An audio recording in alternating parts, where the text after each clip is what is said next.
Halo teman-teman. Jadi di video kali ini aku mau kasih tahu 5 hal yang harus kalian lakuin ketika kalian udah memasuki SMA atau sederajat. Oke, video ini pastinya berguna buat adik-adik SMP yang mau lanjut ke SMA sederajat ataupun buat teman-teman yang sekarang udah masuk ke fase kelas 10 ya. Nah, kalau mau tahu kelanjutannya jangan lupa untuk klik like, komen, dan juga subscribe di bawah. Oke, let's check it out. Oke, jadi hal pertama yang harus kalian lakuin itu adalah dengan mengenali cara belajar kalian sendiri. Kenapa sih ini kok menjadi hal yang penting? Karena di SMA itu materi dan juga proses pembelajarannya itu jauh lebih sulit tingkatannya daripada kalian masih di SMP. Nah, ini berarti kalian harus menemukan cara belajar yang bikin kalian itu lebih mudah paham, yang membuat proses pembelajaran itu lebih efektif dan juga efisien. Karena apa? Karena sepengalaman aku, materi yang disampaikan ketika di SMA itu disampaikannya secara cepat gitu ya. Jadi mau nggak mau ketika kalian ingin lebih memahami materi, kalian harus review lagi materinya secara pribadi. Nah, untuk itu kalian harus menemukan cara belajar versi kalian sendiri gitu. Dan buat cara belajar ini sebenarnya ada banyak banget ya di internet atau di media sosial. Kalian bisa cari infonya dan kalian sesuaikan nih mana aja sih yang sesuai sama diri kalian sendiri, mana yang enggak sesuai sama kalian. Dan hal ini nggak cuma berguna ketika kalian di SMA saja, tetapi ini berguna juga ketika kalian memasuki perguruan tinggi nantinya. Lalu yang kedua adalah memilih pertemanan yang sehat atau memilih circle pertemanan yang positif. Nah, kenapa ini menjadi hal penting? Ya karena lingkungan itu pengaruhnya sangat besar terhadap perkembangan diri kita sendiri. Kalau kita bergabung dalam circle yang positif, maka kita bisa ikut berkembang di dalamnya menjadi lebih baik lagi. Tetapi kalau kebalikannya, maka akan ada dampak-dampak buruk atau dampak negatif yang kembali ke diri kita sendiri yang mana nantinya juga berakibat pada masa depan kita. Jadi teman-teman harus pintar-pintar dalam memilih teman ketika kalian nanti memasuki masa SMA.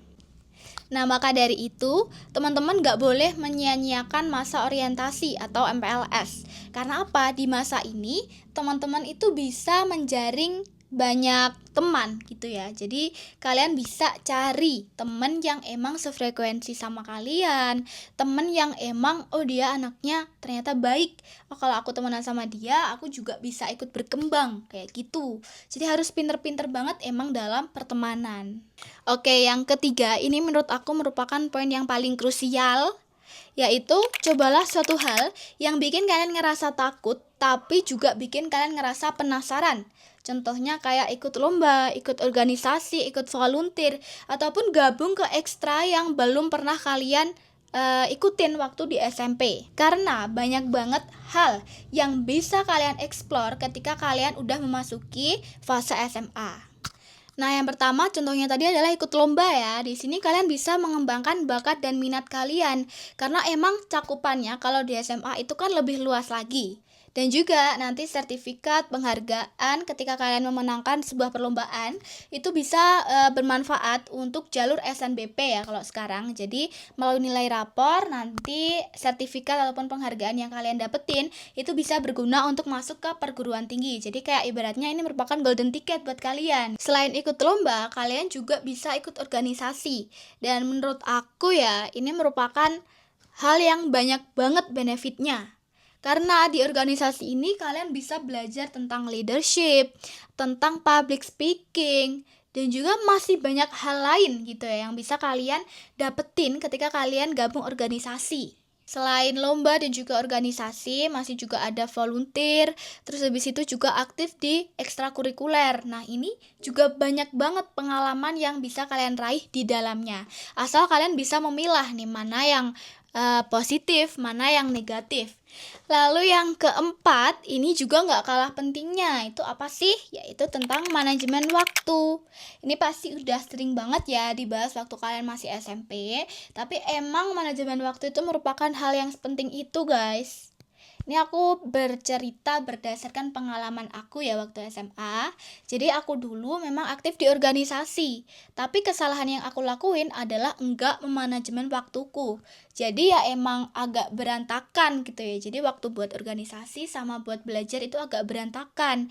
Dan itu pengaruhnya gede banget apalagi ke sisi akademis. Jadi buat teman-teman, kalian harus pinter-pinter membagi waktu kalian. Dan juga ini sekalian untuk pembelajaran kedisiplinan. Karena manajemen waktu itu nggak cuma berhenti ketika kalian di SMA aja. Tetapi nanti di perguruan tinggi itu juga penting. Nanti di dunia kerja dan di kehidupan sehari-hari, manajemen waktu itu merupakan hal yang penting dan nggak bisa dipisahkan dari elemen kehidupan. Yang kelima adalah nikmatin masa SMA kalian, tapi jangan sampai kalian terjebak di dalamnya. Tujuan kita dan juga kehidupan kita masih panjang, teman-teman. Masih ada banyak hal yang harus kita dapetin di kehidupan ini selanjutnya. Jadi jangan sampai menyia-nyiakan waktu dan juga menyia-nyiakan kesempatan yang kalian dapatkan. Jadi teman-teman harus pintar-pintar menjaga batasan agar tidak kehilangan diri kalian sendiri. Oke teman-teman, mungkin cukup sekian ya informasi yang bisa aku kasih tahu ke teman-teman. Aku sangat berharap bahwa informasi-informasi tersebut dapat berguna dan juga bermanfaat bagi teman-teman sekalian. Aku juga mohon maaf kalau semisal ada salah perkataan ataupun perbuatan yang aku lakuin selama menyampaikan informasi ini. Oke, aku akhiri. Terima kasih. Bye.